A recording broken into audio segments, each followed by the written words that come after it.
जय जिनेन्द्र, प्रणाम, नमस्कार। जीटो के तमाम साथीगण,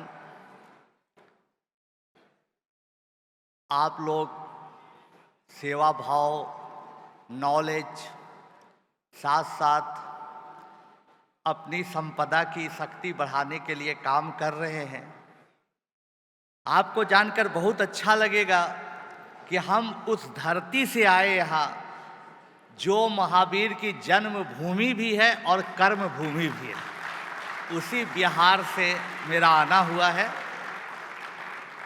भगवान महावीर के बारे में हम लोग सब लोग जानते हैं, लेकिन दोस्तों जो इनका अनुभव है, जो इन्होंने अपनी जिंदगी को पूरी तपस्या में लगा के अपने अनुभव प्राप्त किए हैं, वो अनुभव को उपदेशों के रूप में लिखा। बात इम्पॉर्टेंट ये है कि उनके अनुभव को, उनके उपदेश को, उनके वचन को हम अपनी जिंदगी में कितनी जीते हैं, ये सबसे महत्वपूर्ण बात है। तो आपको साथियों बताना चाहेंगे कि हम अपनी ज़िंदगी में चूँकि बिहार से आते हैं और भगवान महावीर के बातों से परिचित हैं, सुनते रहते, तो बहुत अपनी ज़िंदगी में इनकी बातों को उतारी और शायद उसी की वजह से आप जैसे बड़े बड़े लोगों के सामने मुझे आने का, खड़ा होने का सौभाग्य मिला। हमेशा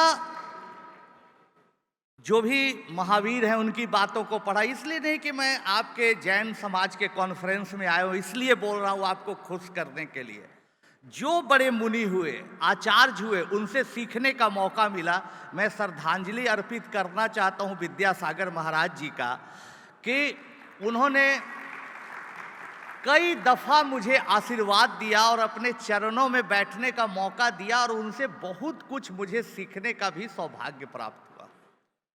दोस्तों, मैं अपनी बातों को आगे बढ़ाने से पहले एक बात आपसे पूछना चाहता हूं कि आप में से कौन कौन साथीगण हैं जो सुपर 30 फिल्म देखी है। आप लोगों ने, बहुत लोगों ने देखी है। अब देखिए कि क्या विडंबना है। फिल्म में आपने देखी होगी एक बात कि मैंने सुपर 30 की शुरुआत की। कैसे सुपर 30 की शुरुआत की वो आपने देखी होगी कि एक लड़का मुझे मिला और वो लड़का रात में रेस्टोरेंट में काम करता था, दिन में पढ़ाई करता था, कभी दिन में काम करता था, रात में पढ़ाई करता था। इस तरह से वो अपनी पढ़ाई करता था और पटना में रहता था। उसका नाम अभिषेक था। जो फिल्म में लड़का मिलता है उसको हम लैंप पोस्ट के पढ़ते देखते हैं, वो कहानी 100% सच्ची है, लेकिन वो फिल्म में जो लड़का था वो तो नकली था, फिल्म का एक पात्र था। मैं अभी आपको सही बच्चे की कहानी आपको यहाँ दिखाने जा रहा हूँ, सुनाने जा रहा हूँ। वो बच्चा महावीर के भूमि पावापुरी के पास का रहने वाला अभिषेक है। आप देख सकते हैं अभिषेक को। ये अभिषेक जो है, ये अभिषेक की कहानी, यही लड़का अभिषेक है। अभिषेक पावापुरी के पास नालंदा डिस्ट्रिक्ट में रहता है और पढ़ाई बहुत मन से करता है। इसकी माँ, पिताजी बहुत गरीब हैं। पिताजी के पास कोई एम्प्लॉयमेंट नहीं है, कोई पैसे का साधन नहीं है। बेचारी माँ 7th क्लास तक पास थी तो थोड़ा बहुत पढ़ा के ट्यूशन ABCD क ख ग घ पढ़ा के बच्चों को 100-200 रुपया मैक्सिमम अर्न कर पाती थी उस जमाने में, आज से 20-25 साल पहले। बच्चे को पढ़ाती थी, पूरी ताकत लगाती थी क्योंकि जानती थी कि पढ़ाई में ताकत है। और आपको जानकर आश्चर्य होगा कि इनकी माँ हमेशा पावापुरी में मंदिर में जाती थी और हाथ जोड़ के खड़ी रहती थी। ये बात आपको जानना चाहिए। या भगवान मेरा बेटा भी ज्ञान प्राप्त हो जाए, पढ़ ले।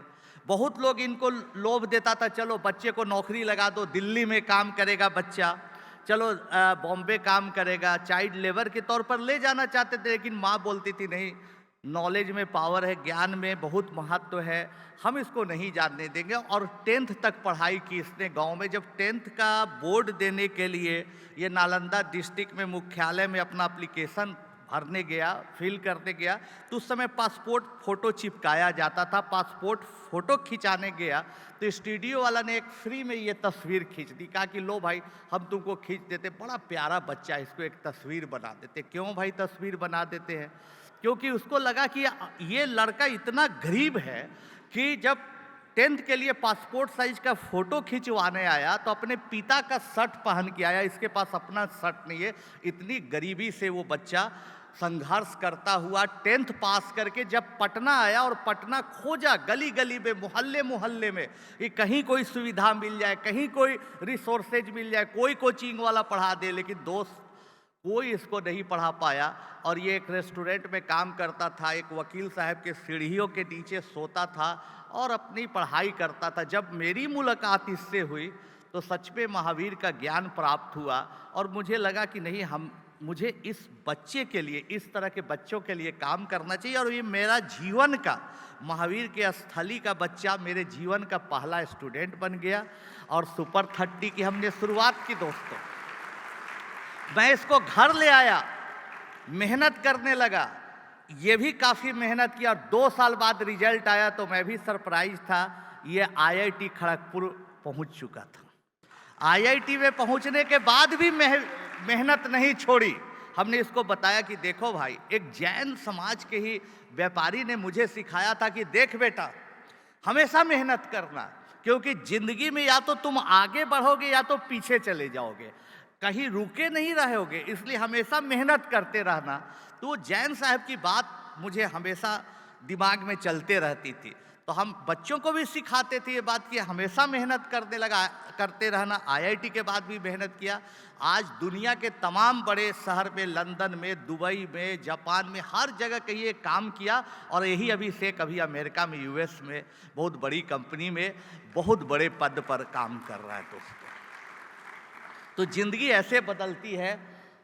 ये कहानी हम बता रहे हैं शशि नारायण की। शशि नारायण ऐसे गांव में रहता था जहां कोई सुविधाएं नहीं थी, बेगूसराय जिले के एक छोटे से गांव में। और इसका एक भाई सुसाइड कर दिया। इतनी गरीबी, इतनी दर्द थी परिवार में कि इसका एक भाई सुसाइड कर लिया। लेकिन बच्चा शशि हारा नहीं। ऐसा नहीं कि बहुत तेज बोलने वाला था, बहुत बोल्ड था, सीधा साधा था, लेकिन मन में इसका एक विश्वास था, यकीन था। दोस्तों, हम आप कभी कभी हार जाते हैं। एक ही कठिन माहौल में, एक ही टफ सिचुएशन में एक बच्चा सुसाइड कर लिया, एक बच्चा स्ट्रगल किया। और ये शशि स्ट्रगल करते करते, मेहनत करते करते 10th पास करके हमारे पास आया। पिता पुत्र आए, दोनों अपनी कहानी बताए, अपने भाई के बारे में बताया, पूरा रोने लगा। टेस्ट एक छोटा सा लिया, सुपर 30 का टेस्ट क्वालिफाई कर गया। हम लोग इसको अपने साथ रख लिया। बहुत अच्छे से पढ़ाई करता था, बहुत सीधा था, लेकिन इसको एकदम थोड़ी सी भी इंग्लिश में बातचीत होने लगी। जैसे हम लोग पढ़ाते तो लिखते हैं इंग्लिश में और समझाते हिंदी में, नहीं पढ़ता था। क्वाड्रिलेटरल पूछता था, क्या है क्वाड्रिलेटरल? हम लोग बताए भैया चतुर्भुज है। इस तरह से हम लोग उसको बताते बताते सेंट्रोइड, केंद्र बिंदु, ऐसे पढ़ाते पढ़ाते मुश्किल से ये समझता था इंग्लिश। लेकिन दोस्तों, जब मेहनत शुरू करता है कोई इंसान, जीरो से भी स्टार्ट करता है, अगर उसमें इच्छा शक्ति रहती है तो बहुत पहुंचता है। ये IIT खड़गपुर, संयोग से IIT खड़गपुर में इसका भी एडमिशन हुआ, लेकिन रैंक अच्छा नहीं आया। रैंक अच्छा नहीं आया, फिर आया, फिर वही जैन साहब की बात हमने बताई कि देखो, जैन साहब बोलते थे कि हमेशा मेहनत करते रहो, या तो तुम ऊपर उठ जाओगे या नीचे गिर जाओगे, वहां पर नहीं रहोगे। देखो शशि, तुमको अभी और मेहनत करनी है। मेहनत किया दोस्तों। फर्स्ट ईयर में IIT खड़गपुर में इसको इतना मार्क्स आया कि पूरा रिकॉर्ड IIT का, पूरा हिस्ट्री का ही ब्रेक कर दिया और कंप्यूटर साइंस में चला गया। फिर हमारे पास मिठाई लेके आया कि सर, गुरुजी ऐसे ऐसी खुशखबरी। अब के देखो, फिर जैन साहब का बात याद रखो, और मेहनत करते रहे, नहीं तो नीचे गिर जाओगे। और मेहनत शुरू किया, और मेहनत शुरू किया। यूरोपियन साइंस स्कॉलरशिप कंपटीशन में ये पार्टिसिपेट किया। पूरे वर्ल्ड में ये कंपटीशन होता है। पेरिस में एक फ्रांस यूनिवर्सिटी के लिए कंपटीशन होता है। हर पूरे दुनिया के लोग उसमें अप्लाई करते हैं, दुबई से, यूरोप, अमेरिका, हर जगह से करते। तो ये अप्लाई किया। दोस्तों मैं भी सरप्राइज था। ये बच्चा पूरे वर्ल्ड में रैंक 1 लाया, पूरे वर्ल्ड में। कंप्यूटर साइंस का फ्रांस में जाके प्रोफेसर बन गया। और जिसको इंग्लिश 4 लाइन नहीं आती थी, वो ब्रिटिश लेडी से शादी भी कर लिया। तो दोस्तों कहने का मेरा मतलब ये है कि अगर हम लोग, आप लोग तो ज़्यादा अनुभवी, हमसे भी ज़्यादा अनुभव सब लोग रखते हैं, सफल अपने अपने फील्ड में हैं। अगर हम लोग कंटिन्यूअसली काम करते रहे और जैन साहब का फार्मूला पर टिके रहे और महावीर की बातों को ध्यान में रखे, तो हम लोग कभी पीछे मुड़ के नहीं देखेंगे। कहानी अगली है, बच्ची की भी एक कहानी बता देते हैं, निधि जा की। निधि जा के पिताजी ऑटो ड्राइवर, बनारस के गलियों में ऑटो चलाते हैं। पूजा पाठ करने वाला परिवार, छोटा सा एक मंदिर के प्रीमाइसेस में रहता था। भगवान की अर्चना करता था, आरती करता था पूरा परिवार की। भगवान मेरी बच्ची पढ़ जाए, बच्ची पढ़ जाए। बच्ची 12th पास करने के बाद, 10th के बाद दिए, 12th पास करने के बाद हमारे पास आई और पूरे पिता के साथ आई, अपनी पूरी कहानी बताई। हम कि ठीक है, हमारी स्टूडेंट बन जाओ, कोई बात नहीं है। मेहनत करने लगी, हमारे साथ पढ़ने लगी और आईआईटी क्वालिफाई कर गई। ये छोटी सी बात थी आईआईटी क्वालिफाई करना।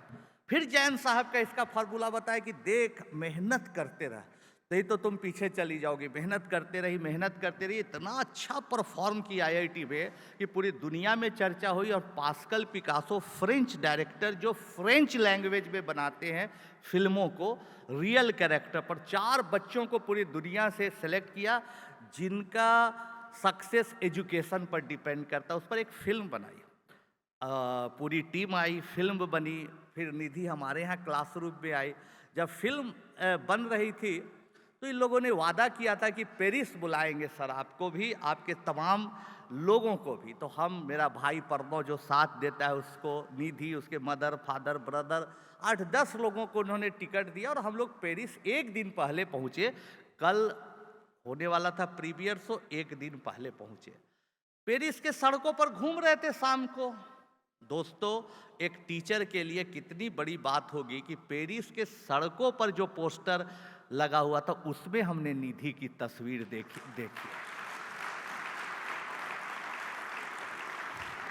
तो ये सब कुछ जो है ना, ये कहानी, ऐसी बहुत सारी कहानी, 510 कहानियां अभी तक बनी हमारे घर से। जो बच्चों के पास कुछ नहीं था, कोई आसरा नहीं था, वैसे बच्चे हमारे पास आए, रहे, खाए और आईआईटी गए। लोग बोलते भाई फिल्म तो देखे लेकिन उसमें कितना % सच्चाई है? आपने आईआईटी के पढ़ाने के लिए, बच्चों को क्वालिफाई करवाने के लिए जो ट्रेनिंग की, उसकी शुरुआत कैसे की? तो मेरा घर मीठापुर में हुआ था। जो भी पटना, बिहार के रहने वाले यहाँ कभी काम किए होंगे, आप जानते होंगे मीठापुर में। मीठापुर में रेलवे स्टेशन के पास एक छोटा सा 1.5 कमरे का नाले के पास मकान था। रेलवे ट्रैक आप देख रहे, वहीं पर मेरा जन्म हुआ। मेरे पिताजी पोस्टल एम्प्लॉई थे, चिट्ठी छाटने बांटने का काम करते थे। और वहीं पर हमारा बस घर के बगल में था एक आपका जैन महावीर मंदिर था, वहीं पर मेरा जन्म हुआ। देखिए महावीर से कितना मेरा कनेक्शन है कई तरह से। मंदिर के पीछे ही वो रेलवे ट्रैक था, वहीं पर हम लोग रहते थे। बार बार बचपन से हम लोग, उस समय कोई, सच्चाई बता रहे, कोई जैन समाज के बारे में जानकारी नहीं थी, कुछ नहीं था। हम लोग हिंदू थे, भगवान को पूजा करने वाला परिवार था। लेकिन देखते थे जैन समाज में, थोड़ा थोड़ा बड़ा होते गए तो मेरा एक दोस्त बना जिसका नाम है, आज भी छोटे भाई की तरह 2 साल जूनियर है, रिंकू जैन। वो मोबाइल बाद में बेचता है, अभी भी बेचता था। तो बहुत कुछ हम अभी मंदिर में ले जाता था। मुनि आते थे तो कोई मुनि आए, सबका नाम भी याद है, मैं नीचे बैठ जाता, अच्छी अच्छी बातें बोलते थे जिसका प्रभाव हमारे जीवन पर बहुत हुआ। फिर पता चला रही ये तो मुनि कितना त्याग करते हैं, पैदल चलते हैं, चतुर्मास करते हैं, बैठते हैं, सब सीखा उस मंदिर में आते जाते, सीखते गए सीखते गए सीखते गए। और जो जैन समाज का जो फिलॉसफी है जैन धर्म का, उसका हमारे जीवन पर बहुत प्रभाव पड़ा दोस्तों, बहुत प्रभाव पड़ा। क्या क्या प्रभाव पड़ा हम आपको धीरे धीरे बताएंगे अपनी कहानी के दरमियान, और उससे क्या फ़ायदा मिला। जब हमारे पिताजी कहते थे कि देख बेटा, ऐसा है कि यहाँ पर जन्म लेने के बाद पिताजी हमेशा मोटिवेट करते थे कि पढ़ बेटा, पढ़ाई में बहुत ताकत है, पढ़ो। पढ़ते पढ़ते पढ़ते पढ़ते जब मैं पहुँचा, 10th पास किया, पटना में कॉलेज में, पटना यूनिवर्सिटी में पढ़ने लगा, तो दोस्तों वहाँ पटना में कहीं भी कोई ऐसी लाइब्रेरी नहीं थी जहाँ नए रिसर्च का जर्नल्स आता था। तो जर्नल्स के लिए हम करीब 250 किलोमीटर 300 किलोमीटर बनारस जाते थे, BHU, वहाँ सेंट्रल लाइब्रेरी में जाते थे, किताबों को पढ़ते थे, जर्नल्स पढ़ते थे, और लोग वहाँ भी भगा देता था। लेकिन वहाँ भी जब भगाता था और लोग कहता था चलो चलो तुम यहाँ का स्टूडेंट नहीं हो, तो फिर हमारे पिताजी कहते थे तुम मंदिर में जाके क्या सीखते हो, वो जैन मंदिर में, कि देखो कोई किसी का अपमान करता है वो अच्छा आदमी नहीं है, तुम हमेशा सीखो बेटा, किसी से बदला नहीं लेता। जैन समाज ही ने सिखाना है। अहिंसा क्या है? केवल मीट मछली नहीं खाना अहिंसा नहीं है। अहिंसा क्या है? क्रोध नहीं करना है, तुम क्रोध मत करना बेटा। तो ये हम सच में महावीर से आज इस मंच के माध्यम से बोल रहे हैं, सीखा कि क्रोध नहीं करना है, किसी पर कभी ईर्ष्या नहीं, क्रोध नहीं, चुपचाप हाथ जोड़ के सहते गए सहते गए सहते गए, बातें बनती गई। और दोस्तों वहाँ जाने का BHU फ़ायदा हुआ, और अब सहन शक्ति बढ़ाने का फ़ायदा हुआ, किसी के क्रोध का जवाब नहीं देने का फ़ायदा हुआ, कि बहुत पढ़ने का मौका मिला। मेरा भाई वही BHU में रहता था, वो वायलिन सीखता था, वही दरी पर सो जाते थे, जैसे तैसे सैटरडे संडे बिताते थे, तो वीक में 2 दिन वहाँ ऑलमोस्ट जाते थे। दोस्तों 5 पेपर हमारे उस समय पब्लिश हो गए जब मैं ग्रेजुएशन भी पूरा नहीं किया था। एक तो कैम्ब्रिज यूनिवर्सिटी प्रेस में लंदन में भी पब्लिश हुआ। कैम्ब्रिज यूनिवर्सिटी से ऑफ़र आया कि भाई आइए पढ़ने के लिए, लेकिन वो ज़माना ऐसा था कि हमारे पास पैसे नहीं थे। हमारे पिताजी लो पेड एम्प्लॉय, बहुत दिक्कत थी, बहुत कष्ट था दोस्तों। बहुत जगह पर गए, बहुत अपमान देखा। फिल्म में आपने देखा होगा, पंकज त्रिपाठी को दृश्य याद होगा कि जब हम पैसा मांगने गए, वो एक शिक्षा मंत्री थे, वो बुलाए कि भाई तुमको पैसा देंगे। तो जो फिल्म में दिखाया गया है ना, वो पंकज जी बहुत अच्छा प्रयास किए, बहुत अच्छी एक्टिंग की है, लेकिन जो ओरिजिनल नेताजी हैं वो उससे भी अच्छे कलाकार थे। जब हमारे फिल्म डायरेक्टर ने कहानी सुनी तो कहे कि भाई हम कैसे दिखाएं, आपकी कहानी फिल्मी है, लोग समझेगा कि नाटक डाल दिया। हम कहे कि भाई तो हम प्रयास करते हैं जैसे नेताजी किए थे उसका नकल करने का। बुलाए मंत्री जी कि अच्छा तुमको हवाई जहाज का किराया ना चाहिए, इतना हो किराया उराया दे देंगे तो काम चल जाएगा ना। एक फंक्शन में मिले हम कि जी सर काम चल जाएगा, तो आ जाना। पिता पुत्र दोनों साइकिल से गए, मिनिस्टर साहब के बाहर साइकिल लगा दी, गए, अपॉइंटमेंट लिए हुए थे। बड़ा सा रूम था, हॉल जैसा, जनता दरबार जैसा, लोगों ने बैठा दिया। मंत्री जी आए, बैठे।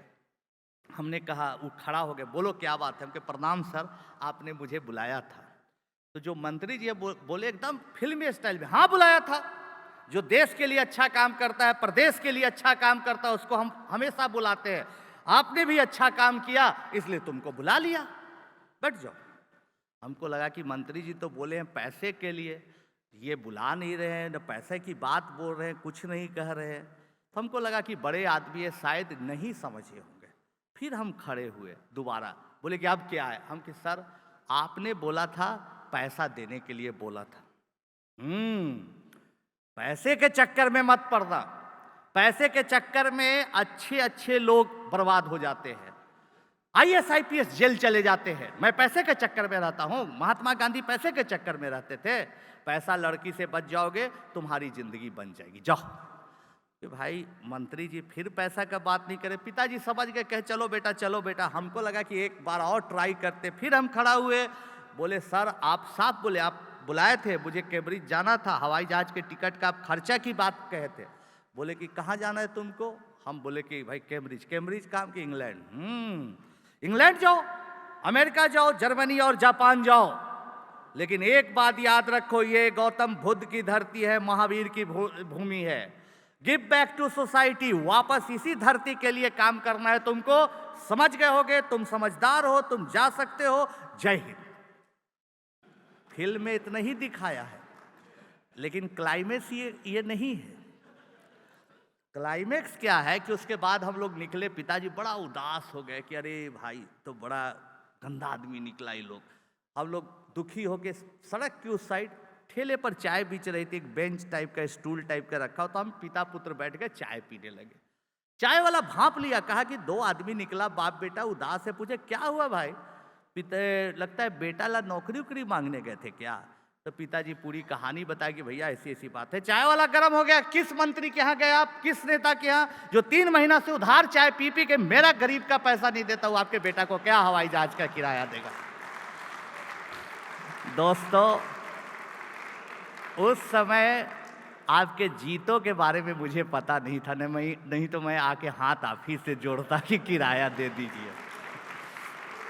बहुत लोग अच्छे अच्छे लोग हैं, दे भी देते। खैर 1 अक्टूबर 1994 को कैम्ब्रिज ज्वाइन करना था। 23 अगस्त को हमारे पिताजी एकदम हेल्दी थे, स्वस्थ थे, खाना उना खा रहे थे। बातचीत में बताया कि देख बेटा, मुझे आज बहुत दुख हो रहा है, बहुत तकलीफ हो रही है। क्यों? तो हम बहुत अपने आप को लाचार, मजबूर, बेबस समझ रहे हैं, हम तुमको नहीं भेज पा रहे हैं, हवाई जहाज का भी किराया नहीं निकाल पा रहे हैं। तो ऐसा है कि बड़ा दुख है। हम कह रहे नहीं कोई पिताजी, अरे दिल्ली पढ़ेंगे, पटना में पढ़ेंगे, बाद में मौका मिलेगा। हम और माँ, मेरा भाई सब पॉजिटिव बोल रहे थे, लेकिन वो बेचारे बहुत निगेटिव थे। अचानक उनको सडन हार्ट अटैक आया और उनका डेथ हो गया। जीवन में दोस्तों बहुत बार ऐसा होता है कि हमारे जीवन में ऐसा ऐसा क्राइसिस आता है जिसको हम कभी सोचते नहीं, 1 सेकंड पता नहीं होता है अगला क्षण क्या होने वाला, उतना बड़ा क्राइसिस आ गया और हम पूरे तरह से हिल गए। दोस्तों, अब जो कैम्ब्रिज जाने का सपना खत्म हो गया, घर की जिम्मेवारी हम पर आ गई और इतनी खराब स्थिति हो गई कि पिताजी के जगह पर जो नौकरी मिल रही थी अनुकंपा के आधार पर, लोगों ने कहा भैया नौकरी कर ले, नौकरी कर ले, तू नौकरी कर ले। सब लोग, पिताजी के दोस्त, मोहल्ला समाज, गरीब मोहल्ला में थे, बीठापुर में रहते थे, सब बोला भाई कर लो नौकरी। लेकिन दोस्तों, उस समय भी हमने अपने जीवन से, अपने करियर से, पढ़ने पढ़ाने का जो अंदर से पैशन था, मैथमेटिक्स था, उससे कभी समझौता नहीं किया। और पिताजी की एक बात हमेशा याद रखी कि बेटा कभी अपने आप को हिम्मत नहीं हारना, अपने आप को सरेंडर मत कर देना, हमेशा बड़ी सोच रखना। ये बात पर हम अड़े रहे। बहुत समय खराब हुआ। आप देख सकते हैं कि कई साल तक, 2-3 साल तक इसी हालात में हमारी माँ पापड़ बनाती थी और हम दोनों भाई, हम और प्रणव घूम घूम कर पापड़ बेचते थे। लेकिन दोस्तों, अपने मिशन से कभी हमने समझौता नहीं किया। हम मैथमेटिक्स पढ़ते रह गए, दिन में 2-4 घंटा पापड़ बेचते थे, बाकी अपना काम करते रह गए, लगे रहे। फिर उसके बाद कुछ दिन के बाद कुछ कोचिंग सेंटर्स पर पढ़ाया, थोड़ा पैसा भी आया। उसके बाद रियलाइज हुआ उस बच्चे के बाद, तो सुपर 30 की शुरुआत की। सुपर 30 की शुरुआत हुई। उस बच्चे के साथ साथ और 29 बच्चों को, 30 बच्चों का एक टीम बनाया। उन बच्चों को अपने घर में ही रखा, एक बगल में किराए पर लेके जगह ली, उसको घर के बगल में ही, बच्ची थी अपने घर में रखा, बच्चों को बगल में रखा, घर के सटे ही। माता जी इसी हालात में आज भी खाना बनाती हैं और बच्चे खाते हैं, पढ़ते हैं। कहीं कोई कुक नहीं, कोई व्यवस्था नहीं रखा। और आपको जानकर अच्छा लगेगा कि पूरा सुपर 30 जितना भी 20 साल चला अभी तक, हम लोग पूर्ण तौर पर वेजिटेरियन खाना बनाते हैं। और ये वेजिटेरियन खाना बनाते हैं, बच्चों को खिलाते हैं और पढ़ाते हैं। इसकी सच्चाई जानने के लिए 4 बार टीम आई चेन्नई से, अलग अलग बैच के बच्चों से पूछ पाछ कर। अभी पिछले 2 साल पहले, आप लोग बहुत जानते होंगे, चेन्नई साइड के लोग होंगे, भगवान महावीर अवार्ड भी 5 लाख रुपया उन लोगों ने चेन्नई पर दिया था जैन समाज के द्वारा। तो ये सब कुछ बातें हैं ना, छोटी छोटी बातें लगती है, लेकिन वो बहुत काम देती है। लोग आजकल महापुरुष के उपदेश पढ़ते हैं, मुनियों की बात सुनते हैं और अच्छा समझ के छोड़ देते हैं, उसको जीवन में कितना उतारते हैं, ये बात है। तो एक तो पैसे का चैलेंज था, दूसरा चैलेंज तो मेरे पास सब पूछते हैं आप लोग जैसे लोग क्या था।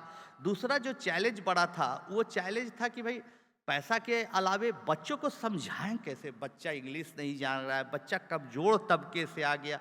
कमज़ोर तबका कई मत सोचिए कि दलित बच्चा है और चाहे वो जनरल कैटेगरी का बच्चा हो, चाहे कोई भी समाज का ओबीसी का हो, एससी एसटी का कोई भी बच्चा हो, उसको हमने पढ़ाया है। सिर्फ उसकी आर्थिक स्थिति कमज़ोर होनी चाहिए। अभी हम एक टीवी शो में लेके आए थे सुपर 30 की बच्ची को भी, जो बहुत आर्थिक तौर पर कमज़ोर थी और आज आईआईटी क्वालिफाई करके नौकरी भी कर रही है।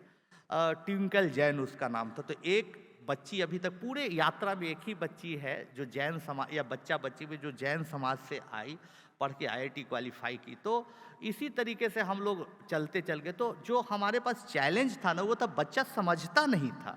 तो हमने दो कैरेक्टर बनाया, एक कार्टूनिस्ट का सहायता लेके एक कैरेक्टर को दिखाया कि बड़ा अमीर घर का बच्चा है, सूटेड बूटेड है, और ये है चिक्की, इसका नाम सॉरी रिक्की है, रिक्की बच्चा है, ये इंग्लिश मीडियम में पढ़ता है। भोलू एक दूसरा कैरेक्टर दिखाया जो बेचारा सीधा साधा गांव देहात का बच्चा है। ये जो रिक्की है वो पढ़ता बहुत है, दिन रात किताबों में घुसा रहता है, लेकिन भोलू सोचता बहुत है। जैसे आप लोगों में भी वही सफल हुए होंगे जो जिनके दिमाग में हमेशा व्यापार, अपना काम सुबह से रात तक चलता है, वही व्यक्ति सफल होता है। खाली थ्योरेटिकल कुछ करने से नहीं होता। तो ये भोलू है, इसके पास तमाम रिक्के के पास सुविधाएं हैं, लेकिन भोलू टूटी साइकिल वगैरह से भी काम चलाता है। ये पिज्ज़ा, चाउमीन, हॉट डॉग सब खाता है, लेकिन ये भोलू है बेचारा शाकाहारी, दाल भात सब्जी कॉर्न भुट्टा खा के काम चलाता है। हाय हेलो बोलता है, ये नमस्कार प्रणाम बोलता है। लेकिन जब एक प्रॉब्लम आता है तो सबसे पहले कोई सवाल, हम ये पूरा क्या किए कि जितनी पढ़ाई थी ना, सबको मल्टीमीडिया प्रोजेक्टर पे भोलू रिक्की के कहानी में बनाया और दिखाया कि जब एक कोई प्रॉब्लम आया तो सबसे पहले इसका जो सॉल्यूशन दिया, वो सॉल्यूशन रिक्की दिया और भोलू का मजाक उड़ाया कि यार तुम सरकारी स्कूल में पढ़ते हो, गवर्नमेंट स्कूल में, तुम कोई अच्छा ट्यूशन कोचिंग में नहीं पढ़ते, क्या प्रॉब्लम सॉल्व किया, देखो हम तो अभी सॉल्यूशन दे भी दिए इस प्रॉब्लम का, कितना फास्ट दिया।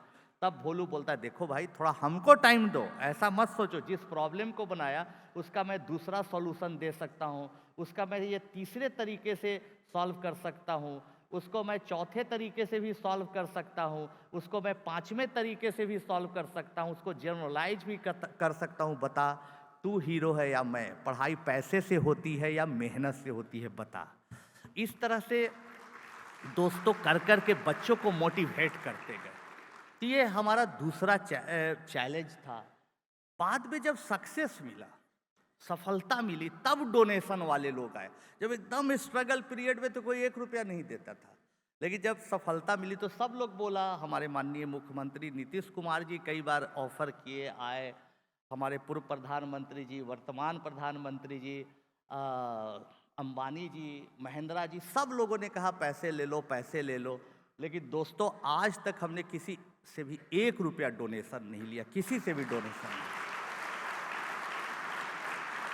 जहाँ भी गए, कहीं कॉलेज में, आप लोगों के सेमिनार में, उसी से जो 2 पैसा मिला उसी से मेरा घर परिवार का खाना पीना और 300 बच्चों का किताब कॉपी, रहने खाने का सारा खर्चा हम उठाते। कहीं किसी से चंदा नहीं लिया, लेकिन डोनेशन नहीं लिया, अपने आप को बनाए रखा। बावजूद इसके दोस्तों क्या ज़िंदगी में मिली हमें कि भाई कोचिंग माफिया था पटना में, बहुत जगह, जो पटना उसके आसपास बिहार से वाकिफ़ होंगे, देखते होंगे कि पूरा कोचिंग से पटा रहता है पटना।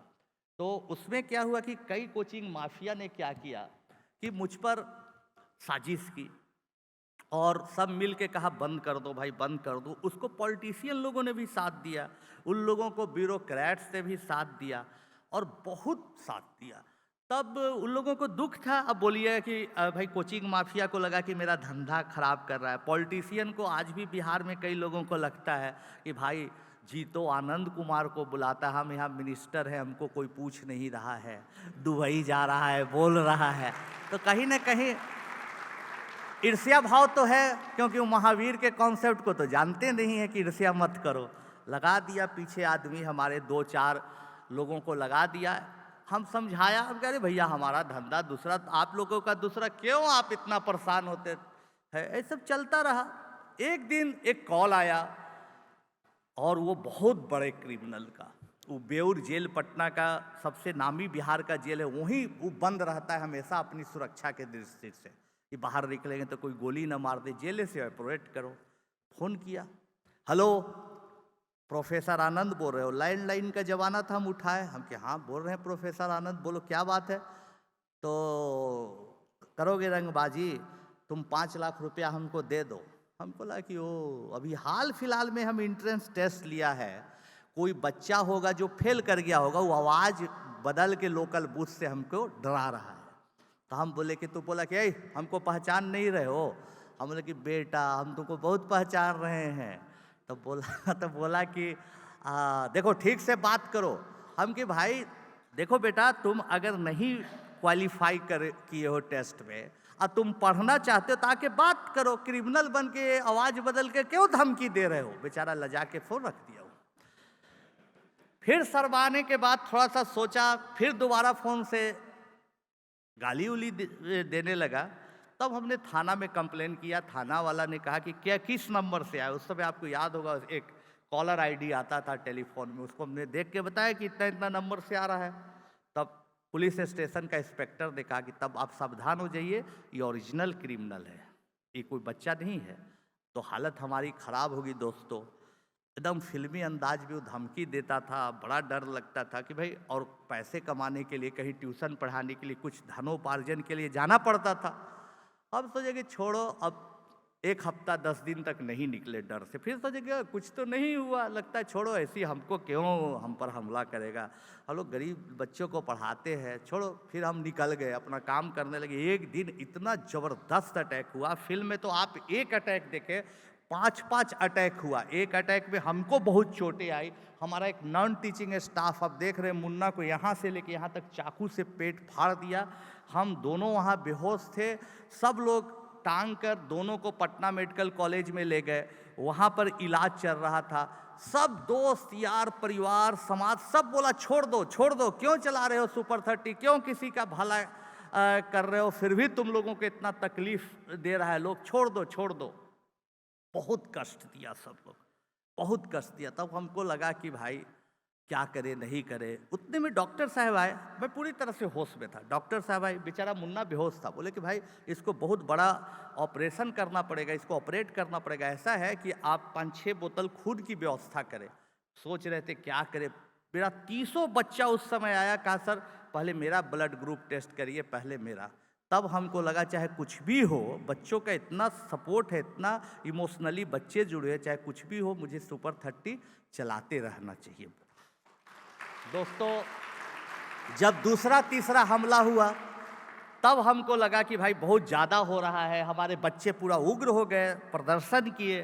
तब बिहार सरकार ने 4 कमांडो दिया, आज भी है हमारे साथ। हम कहीं भी जाते हैं, बिहार में रहते हैं, तो ये लोग साथ साथ चलते हैं सुरक्षा के दृष्टिकोण से। शादी हुई, ये लोग तो बहुत सुरक्षा दे दिया, कोई हमला उमला नहीं होता है। ऐसी एक वाकया सुना देते हैं। शादी जब हमारी हुई तो कुछ दिन बाद हमारी वाइफ बोली चलिए पटना हार्डिंग पार्क बगल में है, घूम के हम लोग आते हैं, मीठापुर के बगल में ही है, कि चलते घूम के हम लोग आते हैं, थोड़ा सा टहल के आते हैं। आज मौसम बड़ा अच्छा है। हम लोग टहलते टहलते कुछ आगे चल के देखे, अरे पीछे आ रहा है 2 आदमी इस तरह का। हम बोले यार आज जाओ, कोई हमला उमला नहीं सर, आप पर कोई हमला कर देगा, हमारी नौकरी चल जाएगी, कोई अटैक कर दिया। अरे हम चलते हैं। चलते चलते पानी पूरी गोलगप्पा बिक रहा था। हमारी वाइफ बोले कि भाई खाने की इच्छा है, हम के खाइए। खाए, पूछे कितना रुपया हुआ, गोलगप्पा बोला कि भाई 40 रुपया होगा। हम कह के लीजिए, तो गोलगप्पा वाला नहीं सर नहीं लेंगे, हम आपको पहचान रहे नहीं लेंगे। तो हमको लगा कि वाह, एक टीचर की इतना इज्जत। लेकिन डाउट हुआ, हम पूछे कि हम कौन है? सर बगल में पुलिस स्टेशन है, सिपाही आपके पीछे है, जरूर आप थाना प्रभारी पुलिस इंस्पेक्टर कुछ होंगे, हमारी औकात है सर, हम पैसा आपसे लेंगे। हम कि नहीं भैया, हम मास्टर आदमी है बाबू, ले लो पैसा ले लो। ये हालात है देश की, ये सच्चाई है देश की, आप लोगों से ज़्यादा कौन जानता है। तो ऐसी ज़िंदगी चलते रही। फिर नकली सुपर 30 भी कई लोग आए बनाए।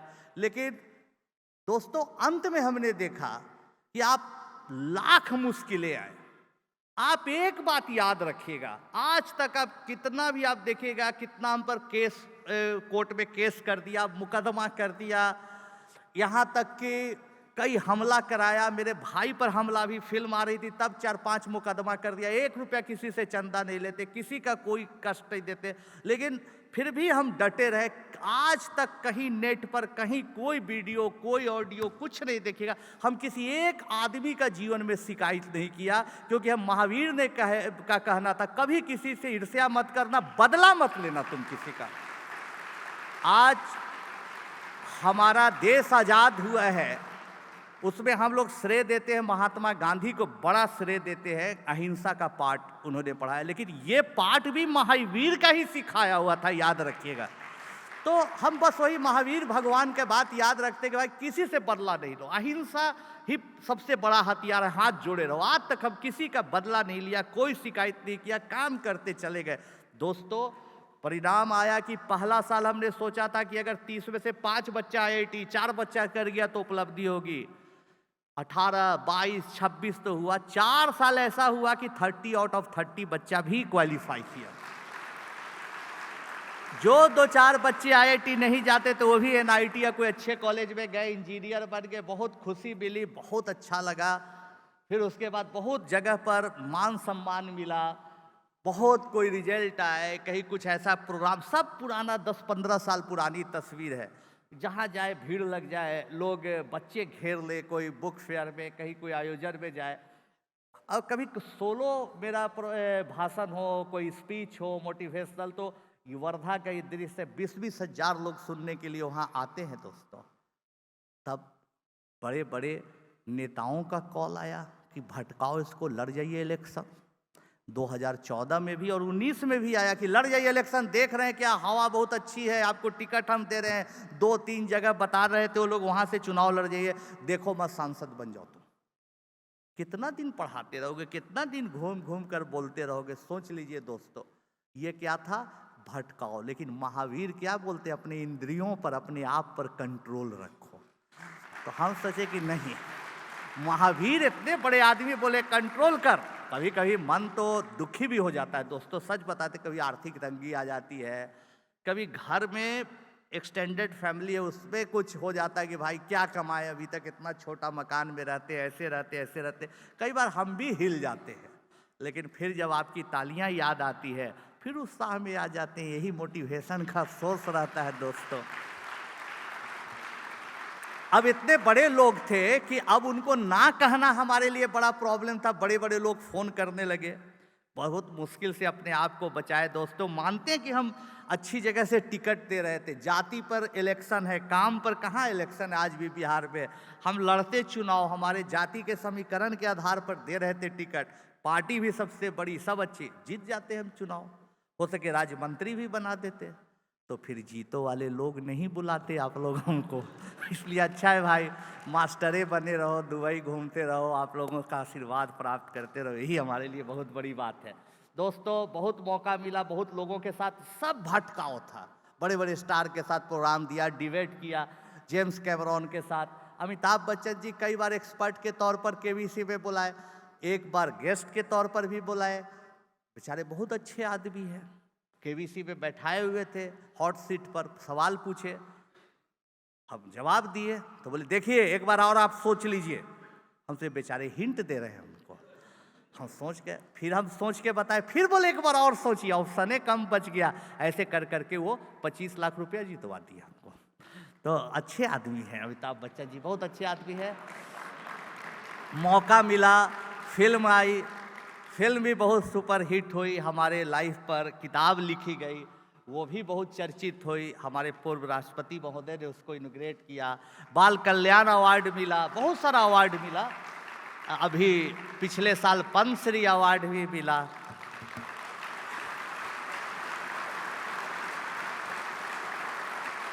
और सबसे बड़ी बात है कि आप लोगों का आशीर्वाद मिला, ये प्रेम आशीर्वाद मिलता रहे, महावीर के वचनों पर हम चलते रहे, यही ताकत आप लोग देइए। यही भगवान से प्रार्थना है कि वो उन्होंने जो उपदेश दिया, वो चीज़ सिखाए, उससे मैं कभी भी नहीं भटकूं। बहुत बहुत धन्यवाद, बहुत बहुत धन्यवाद, आपने बुलाया, इतना सम्मान दिया, इसके लिए बहुत बहुत धन्यवाद, बहुत बहुत।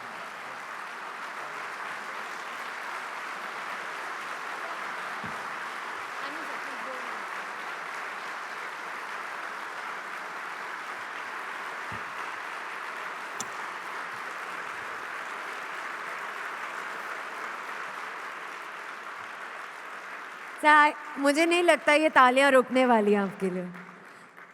थैंक यू, बहुत बहुत धन्यवाद।